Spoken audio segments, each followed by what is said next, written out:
Good evening, everyone. Good evening, Jai Hind. I hope I am properly audible and visual to all of you.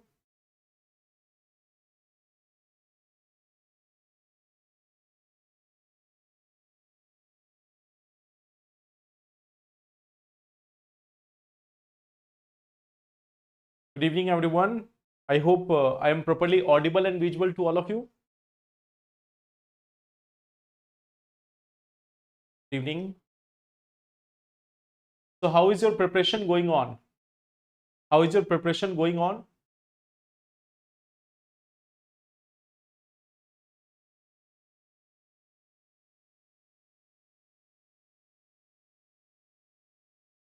Good. Okay. So, first of all, welcome to the session. And last day we could not take the class, but today we are going to discuss the topics. Okay. So, the topics which we are going to discuss today, the first topic which we are going to discuss today, it is going to be about the right to vote versus freedom of voting. This is one article which was there in the newspaper last day also, and today also we are having the same news article, right to vote versus the freedom of voting. So we are going to discuss these two parts, that what is the condition here. Then we are going to talk about this second topic which is related to this science and technology, that is private PSLV. Here we have the topic related with polity. Then we have the topic related with science and tech. Then we are having this one topic, and this is after a very long period of time. This is a concept after a very long period of time. Again, it has resurfaced. Like, this is something which used to be quite much famous 5 to 6 years back. 5 to 6 years back, this universal basic income was quite much there in the news. But then it disappeared from there. Now, after again 4 to 5 years, we are seeing some editorials with respect to this. So that is universal basic income. We are going to talk about this. Then we will talk about the nuclear test threat of United States. So we are going to talk about these three topics in today's session. So let's start.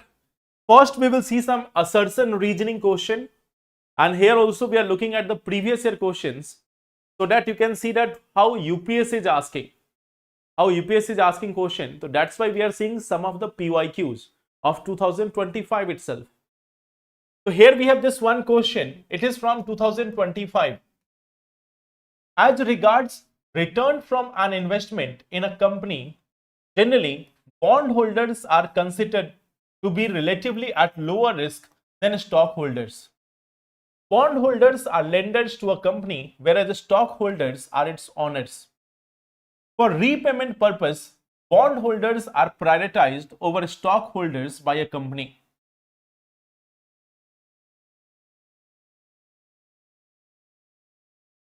So, here we are having this one topic.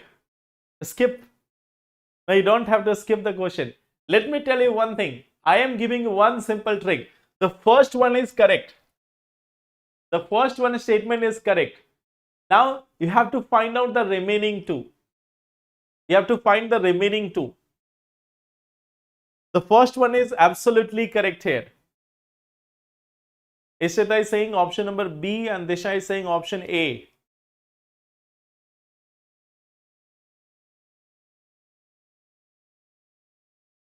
So what is going to be your answer? A option and B option.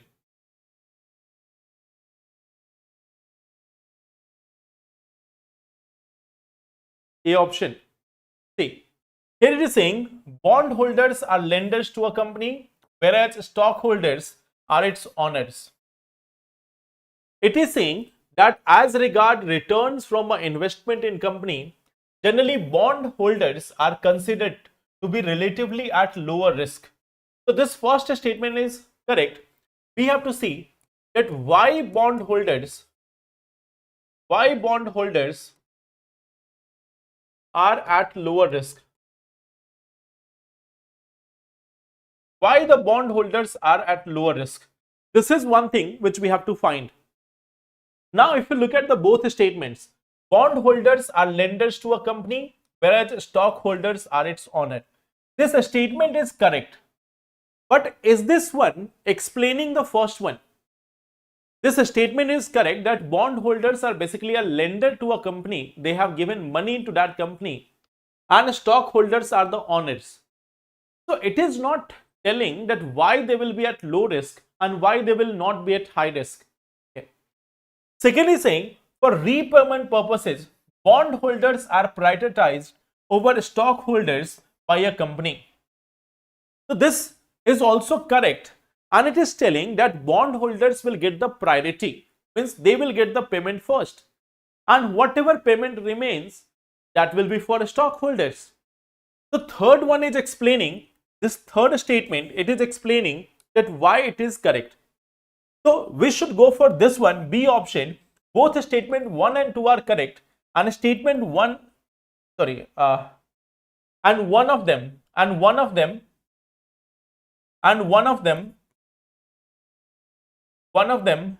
explains.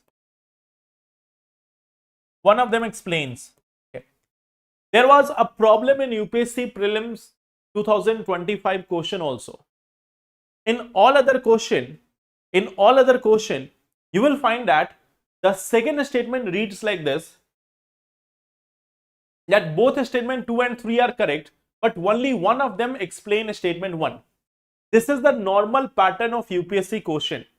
In UPSC prelims exam, there was this one mistake perhaps in this one question, that both statement 1 and 2 are correct and statement 1 explains statement 2. So there was a mistake in the pattern of the question itself. Maybe UPSC will go for removing this one question, that we will get to know later. We will get to know about it later, but there is a chance that this question will be removed. So we are going to take the original pattern. As per the original pattern, it remains like this, that both statement 2 and 3 are correct, but only one of them explain statement 1. So we will consider that, and here the answer will be option number B. Okay. Option number B. There are like 70 different schemes and programs related to women.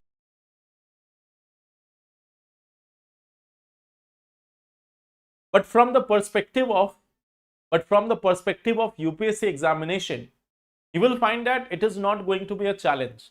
The ones which are there in the news, they are the important ones. Now, coming to question number 2. Scientific studies suggest that a shift is taking place in the Earth rotation and axis. Solar flares and associated coronal mass ejection bombarded the Earth's outermost atmosphere with tremendous amount of energy. As the Earth polar ice melt, the water tends to move towards the equator. So, they are saying that there is a shift taking place in Earth rotation and axis. Shift in Earth rotation and axis. Shift in Earth's rotation and axis. Now the question here will be why? Why there is a shift? This will be the question. The first one statement is always correct in this type of pattern. First one is always correct. So we will try to find out that why there is a shift in rotation and axis. Okay. So here the second one is saying solar flares and coronal mass ejections bombarded Earth's outermost atmosphere with tremendous amount of energy. Second is saying as the Earth polar ice melt, the water tends to move towards equator. Now if you look at both these questions, so in this scenario, what would you suggest? What will be the answer? Good evening. Tell me, what will be the answer?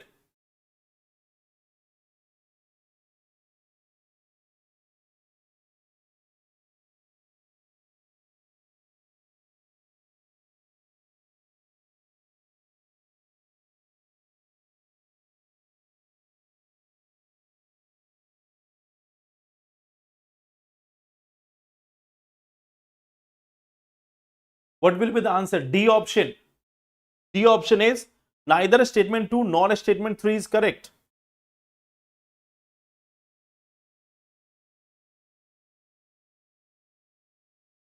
See, let me tell you, solar flares and associated coronal mass ejection bombarded Earth's outermost atmosphere with tremendous amount of energy. Now, this one statement, you may have seen that in the recent times also, there has been a huge number of solar flares and coronal mass ejections. Whenever coronal mass ejections are there, there is bombardment of huge amount of energy towards the earth. So this statement is correct. The second statement is correct, but it is not explaining the first one. The third one is saying, as the earth polar ice melt, the water tends to move toward the equator. So water is moving towards the equator. When the water is moving across the equator, it means the center of is going to be changed. The center of Mars is going to be affected. And when there is an impact on center of mass, it is going to impact the axis and the rotation. So this one is explaining. The statement 3 explains why this is happening. Now, see this one part. We see that the earth polar ice is melting, so water is going towards equator. When this goes toward equator, it means there is going to be an imbalance. There is going to be an imbalance in the earth's center of mass. And due to that, there is a probability that earth's rotation and its axis are going to change. So this is the exact reason why the shift is taking place. This is the exact reason why the shift is taking place. Okay. So this statement 1, again the answer will be B. Both statement 2 and 3 are correct, but only one of them explain statement 1. So I think it's difficult. Okay. Now there is 2 statement. In India, state governments have no power for making rules for grant of concession in respect of extraction of minor minerals, even though such minerals are located in their territories. In India, the central government has the power to notify minor minerals under the relevant law.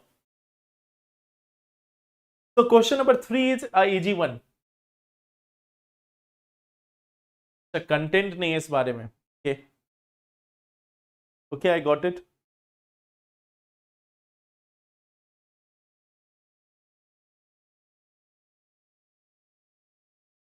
It seems to be the difficult one.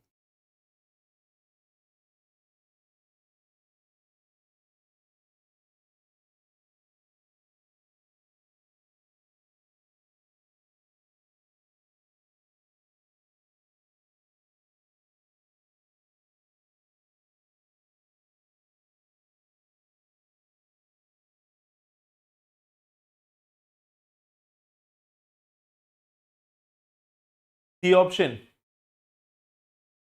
I think here you can easily give the answer. Statement 1 is correct, but statement 2 is not correct. C option. Remember one thing. State government have the control over minor minerals. State governments have the control over minor minerals. It is true that minor minerals are notified by the central government. That one is true. This part is true that it is notified by it. The statement 1 is not correct, but the statement 2 is correct. That will be the answer here. Okay. So I think this is one part which is still requires more and more effort. This is one part where I think we will have to continue with more efforts.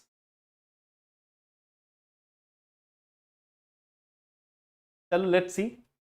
So now we have this one topic, right to vote versus freedom of voting. So under India, the right to vote. Achha, let me tell you the context.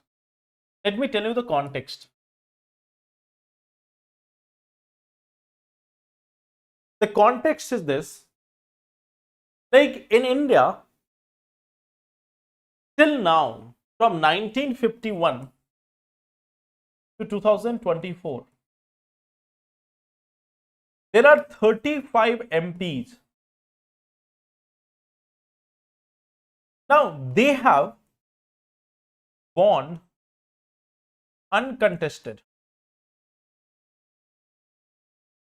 They have won uncontested.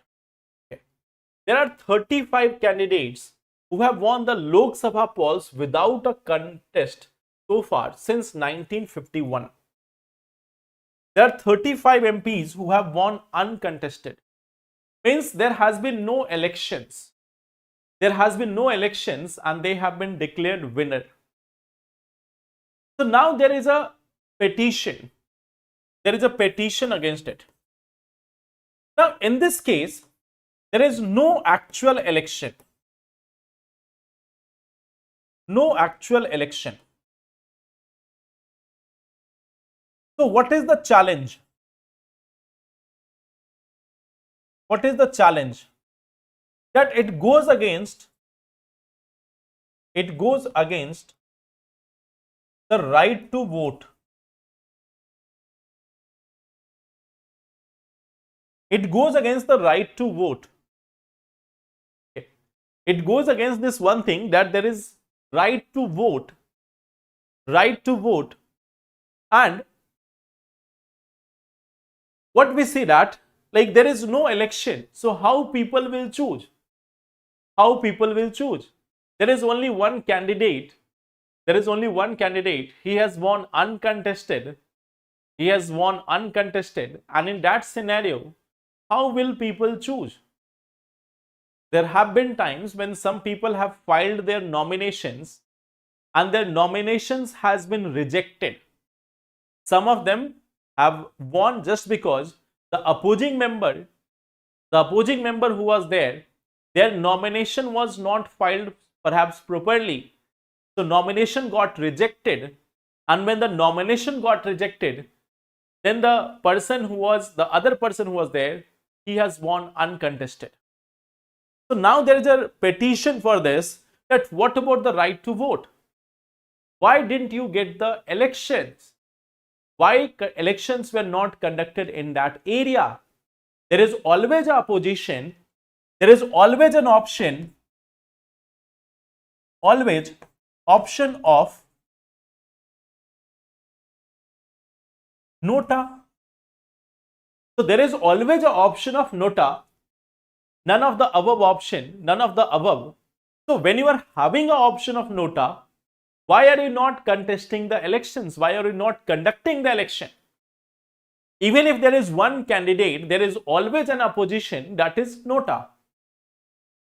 So that was the contest. That was the thing which was asked by the petitioner. That was one thing which was said by the petitioner, that we should get to decide whether we have to vote for the candidate or we have to vote for the nota. Now in this condition, like, there is a demand that elections must be contested even if there is one single candidate. So here in this case, the union government is said, let's see, right to vote. This right to vote, it is only a statutory right. It is only a statutory right. It is only a statutory right. It is not a fundamental right. Even you can see this, that in this case of we have seen the 2023 case related to Election Commission of India. The 2023 case related to Election Commission of India. There also we have seen that Supreme Court has said this, right to vote is just a statutory right. It is just a statutory right. Now in this case, it has also been said that freedom of voting,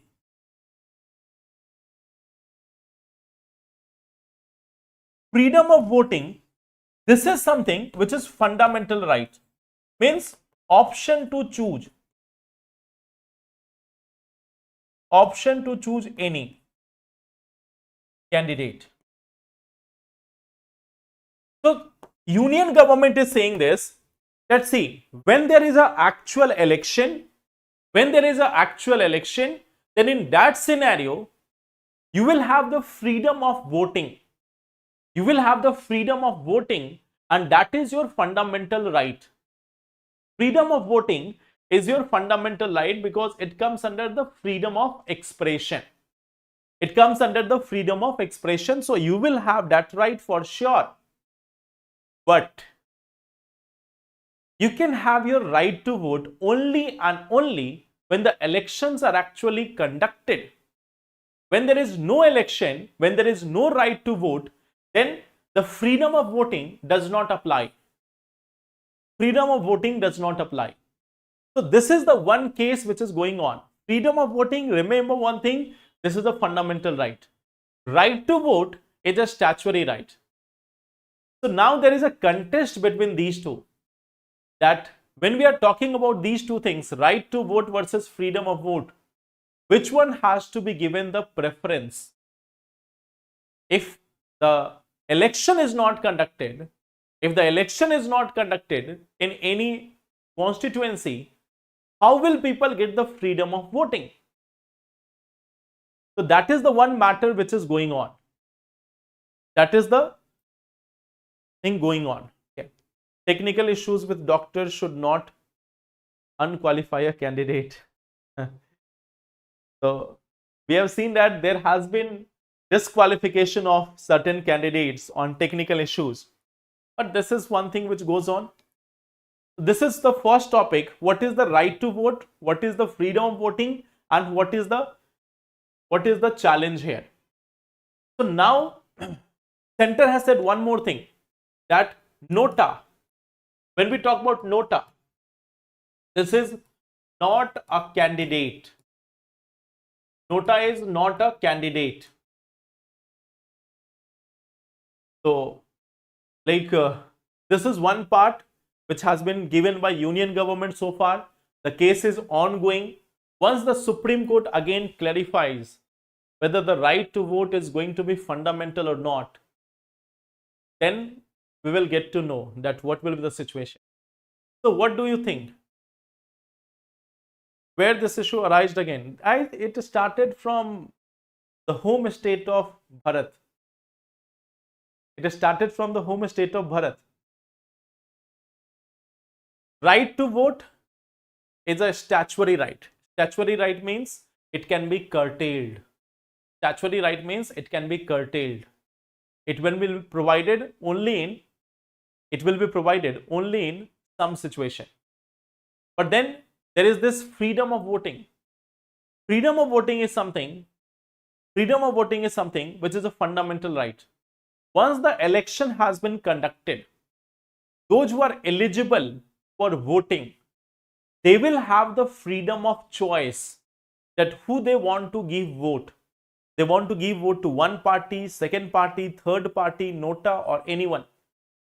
So that is their freedom of voting as a fundamental right. They can choose any. But in the case of right to vote, it is a legal right which can be curtailed under certain circumstances. So I hope this is clear.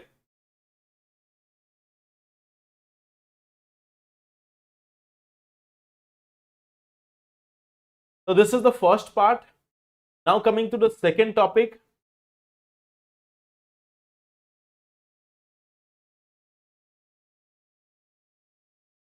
Legal right means the one which can be curtailed under certain circumstances. For legal right, you cannot directly go to the Supreme Court. For legal right, you cannot directly go to the Supreme Court. You have to follow the usual process.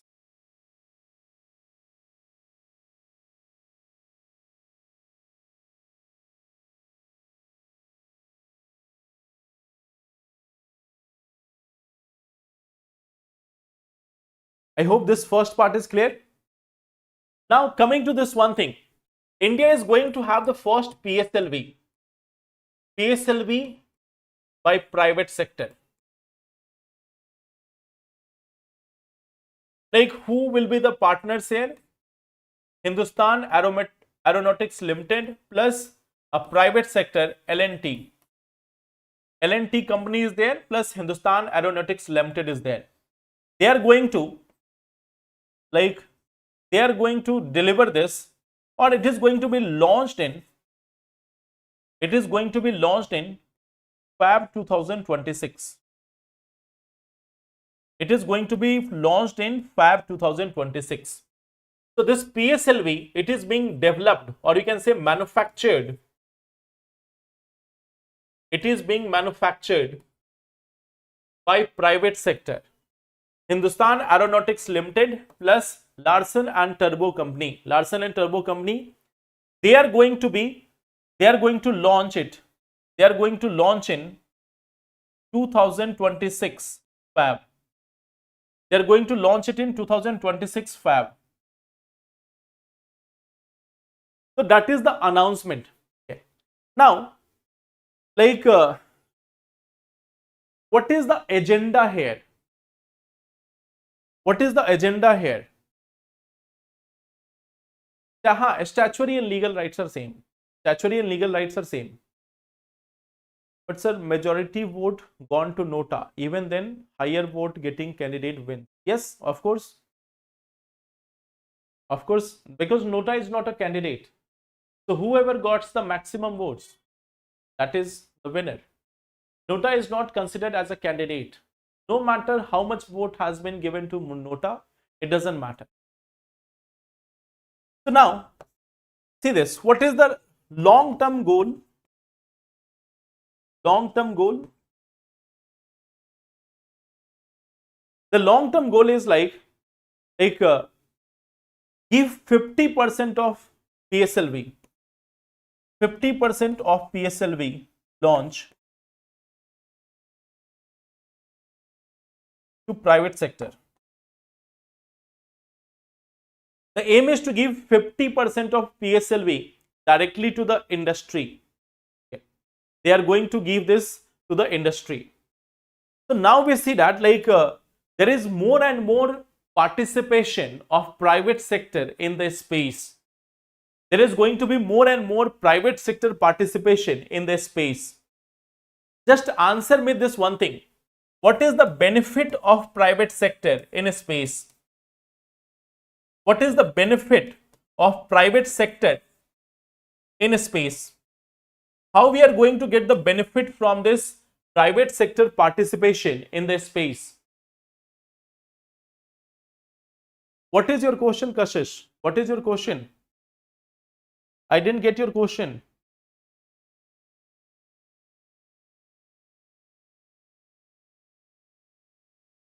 Quality, okay, fine. First thing is, there is higher scale production, higher scale of production and launch, higher scale of production and launch. So that is one benefit we can see. It can meet the demand supply mismatch. Meet the demand supply mismatch. Meet the demand supply mismatch. That is also one of the challenge, that there is a demand but the supply is quite limited. Then we see that it may be bringing new innovation. Bringing new innovation. Bringing new innovation. That is also something which can happen here. Cost efficiency. Cost efficiency will also be there. That it will be introducing more cost efficiency. Plus at the same time, what we will also see, this is my question. I cannot get your question. I did not get your question. What we will see, that it will also help ISRO to focus on research and development. So ISRO will be focusing on research and development, not just the launch part. Okay.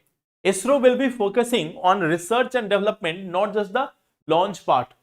So all these things are probable benefits of this, the private sector in the space. It is going to be the benefits of private sector in the space. So this is one part. That's why the ISRO is also promoting this. We have got the National Space Policy of 2023. So National Space Policy also calls for participation of private sector in the space. So this is why now you can say that, now you can see this one part, that there is going to be more and more involvement of private sector in the space. So that is one part. I am leaving one question for you. This is one question for you, that the challenges due to private sector participation. This is one question which I am leaving up to you. You can answer this in the comment box. Okay. You can answer this in the comment box, that what will be the challenges? What will be the challenges due to the private sector participation? So once we complete the class, after that you can give me the answer of it in the comment box, that what will be the challenge because of it. The video is buffering so much after every sentence. I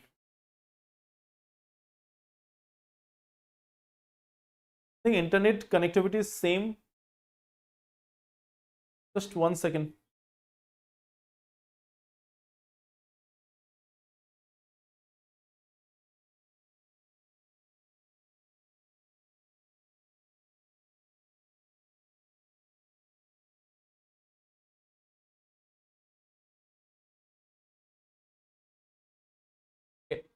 Universal basic income. Now we are starting with the third topic, that is universal basic income. Kashish, see, there is one thing, like from Monday to Saturday, there are almost 7 hours of classes right now for the next 1 to 2 weeks. And it has been going on for some time. So even on Saturday, there is class. That's why it is not being planned right now. Once this batch is going to be over in just 1 more week, after that, end of that 1 week, then I will get the time.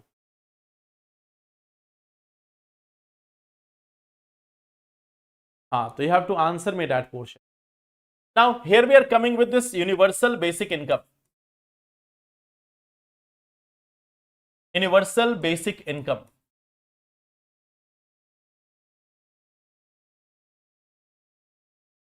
So this is one thing which has come after a very long period of time. This is one such topic which has come into news after a very long period of time.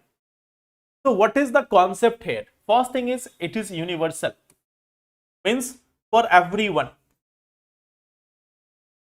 Universal means for everyone. Okay. Then we have the basic income. Now there is no fixed income. There is no fixed income or no fixed limit and no fixed definition of it, but generally it is considered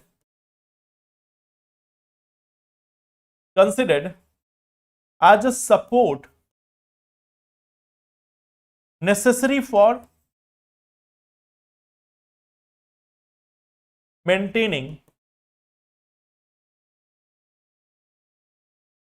standard of life, basic standard of life. Like suppose that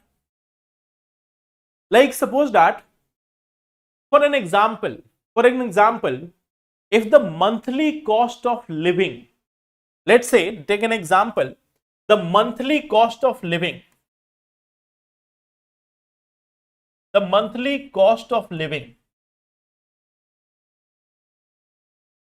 let's say this is 5,000 rupees, or let's say 2,500 rupees, 2,500 rupees per person.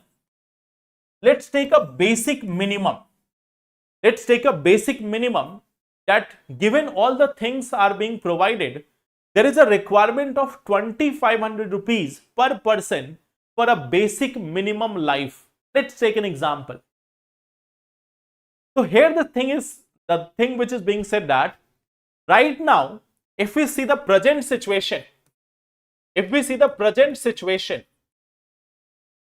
right now we see that government is running the PDS system for food. Government is giving PM Kisan. Government is also giving pension. Then government is giving free electricity, water, bus, etc. Government is also giving subsidy on multiple things. So government has been providing a number of services. Government has been providing a number of services, from the food to PM Kisan to MSP to free electricity, water, bus, train, laptop, mobile phone, recharge, everything. Then government is also providing subsidy on LPG gas and so many other things. So it has been said that instead of providing all these things, just give a basic minimum income to the people. Let's say 2500, or let's take it a little bit higher, 5000 rupees per person. 5000 rupees per person. Give one total 5000 rupees per person to all the people in the country and withdraw all sort of subsidy, all sort of free ration, free kiration, everything. Like, remove all these things. Just remove all these things and substitute it by a universal basic income. Just remove all these things and provide a universal basic income. It is being said that this is something which will be beneficial. There will be simplicity. What will be the benefit? What will be the benefit? The benefit will be as simple as that. There is going to be a simplicity. There will be no complexity, no distribution loopholes, nothing like that. Just a simplicity. There will be poverty alleviation. There is going to be poverty alleviation. At the same time, people will get health and education. People will be able to spend on health, education. At the same time, it will also promote gender equality. It will promote the gender equality, that everyone is getting the benefit. So, simplicity, poverty alleviation, lesser corruption, higher efficiency.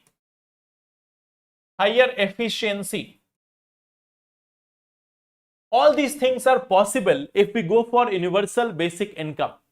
If we are going for this universal basic income, all these things are possible. All these things are possible, that withdraw all sort of subsidy, give everyone, like if in a family there are 5 people, give them 25,000 rupees per month over. 25,000 rupees per month over, end of the story. So government can fix a basic minimum income for everyone. It can be 1,000, 2,000, 5,000, 10,000, whatever government wants to give.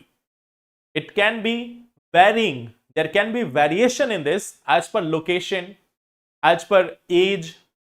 As per age also there can be a variation. If there is a child of up to, let's say, 5 years, so they can be given some less money. 5 to 15 years, some more money. 15 to 25, little bit more money. So in this manner, government can give the universal basic income to the people. Now this part is there, that what will be the challenge? So tell me, what will be the challenges of this? What will be the challenge for this? If we are trying to provide a universal basic income to everyone in the country, what will be the challenge?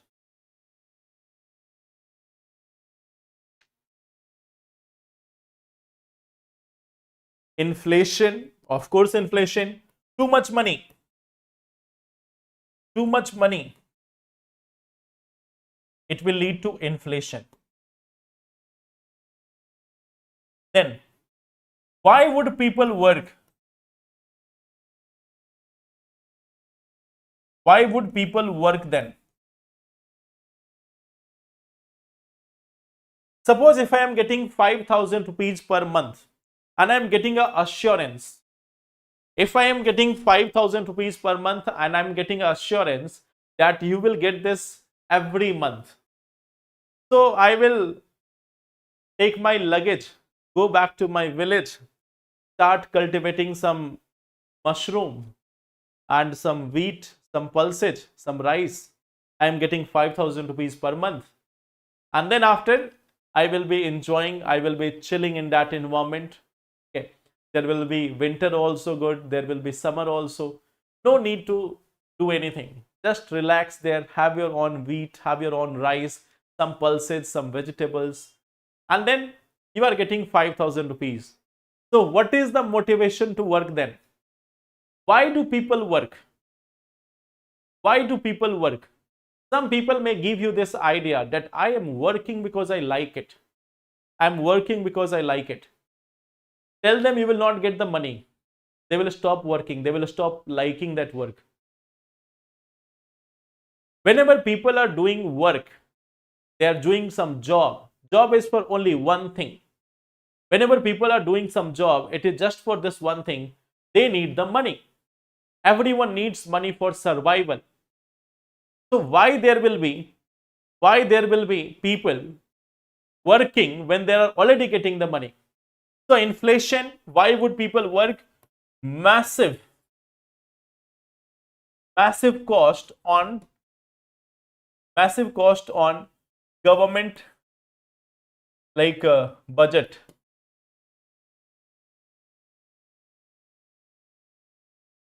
Then at the same time, there is also one thing. Political risk.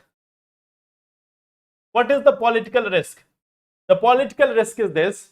Once you have brought in a universal basic income of even 1,000 rupees, suppose you have introduced a scheme of 1,000 rupees per person per month. Now the next time, if some government is trying to see this, that it is not sustainable. Let's say right now there is a government of XYZ party. They have introduced the universal basic income. After that, there is PQR party. It is coming in the power. How they will discontinue this scheme? How are they going to discontinue this PQR scheme? This universal basic income. So there is always a political risk.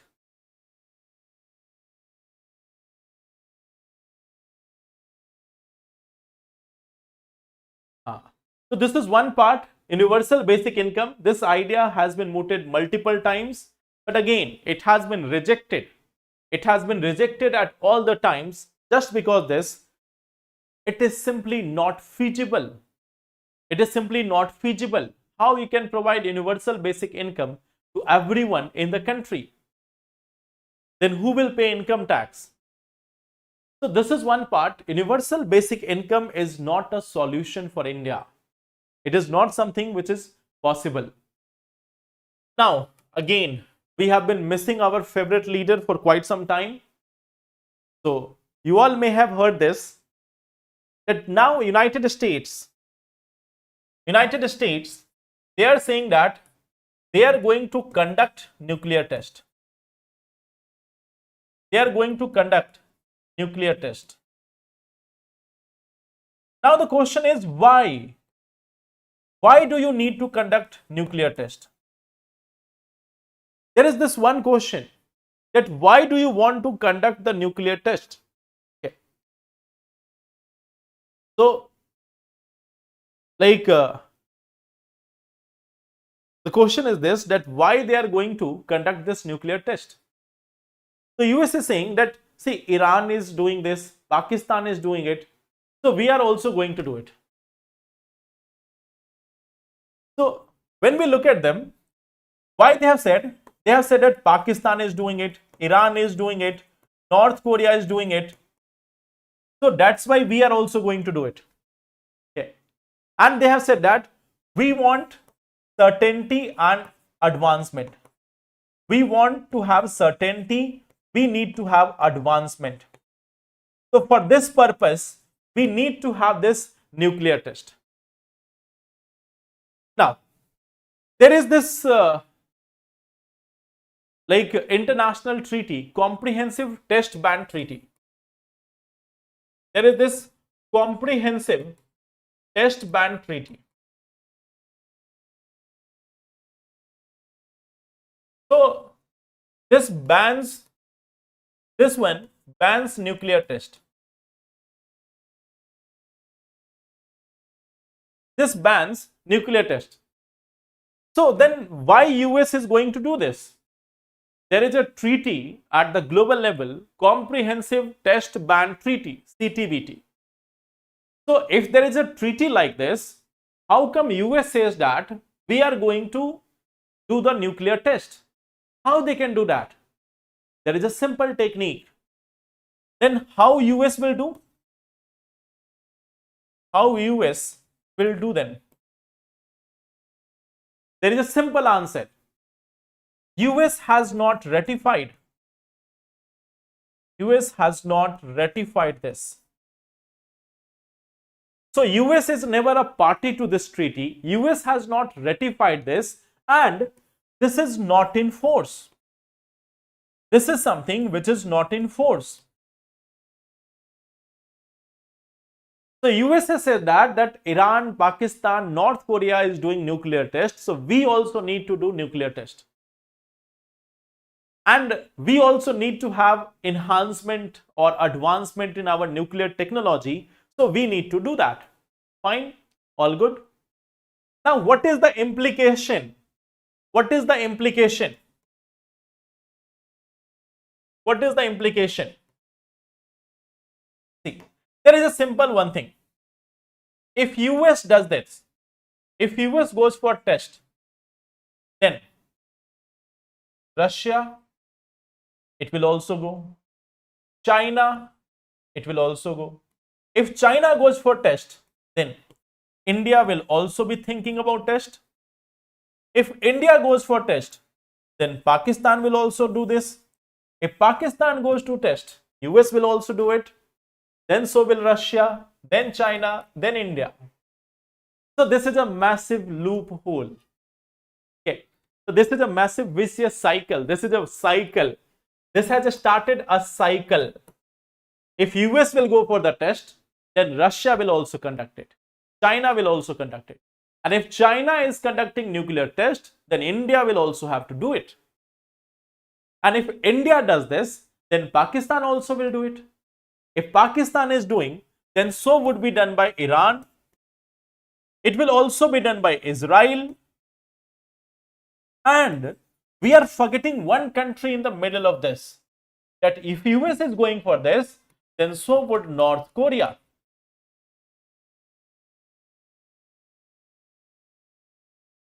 So this is a trigger. If US is going to conduct this nuclear test, it will be done also by Russia, also by China, then India, then Pakistan, Iran, Israel, and of course North Korea. So US is again starting that nuclear tests. Difference between CTBT and NPT. NPT stands for Non-Proliferation Treaty. NPT says that apart from US, Russia, China, and the other countries like France and UK, other than the P5 members, no one will have nuclear weapons. So they think that they have a monopoly over the nuclear weapons, that other than the P5 members, none of the other countries will carry out nuclear test. So India has defied the NPT. India has already conducted nuclear tests. Okay. Pakistan has also conducted it. Iran is believed to have conducted it. North Korea conducts it on regular basis, and Israel is possessing the nuclear device. So despite this nuclear ban treaty or non-proliferation treaty, there are countries of the world already doing it. UK and France are saying we have to fight our local election. UK is fighting local election. France is PG somewhere.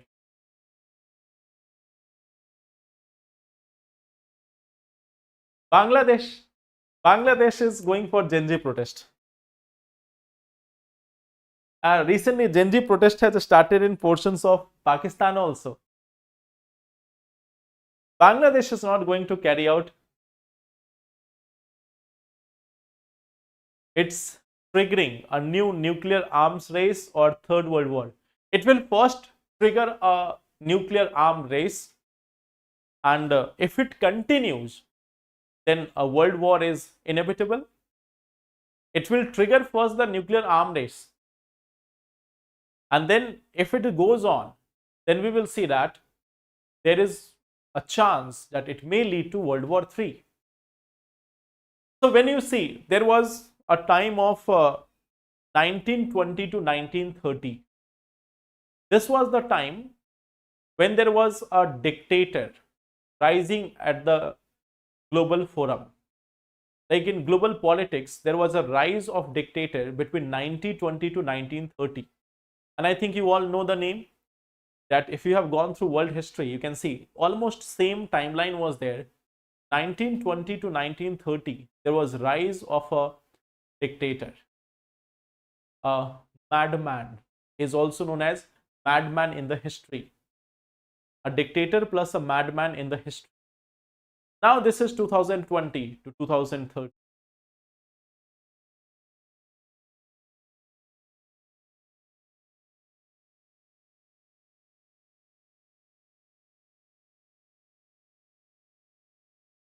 The car bomb is how much destructive than what happened in Japan?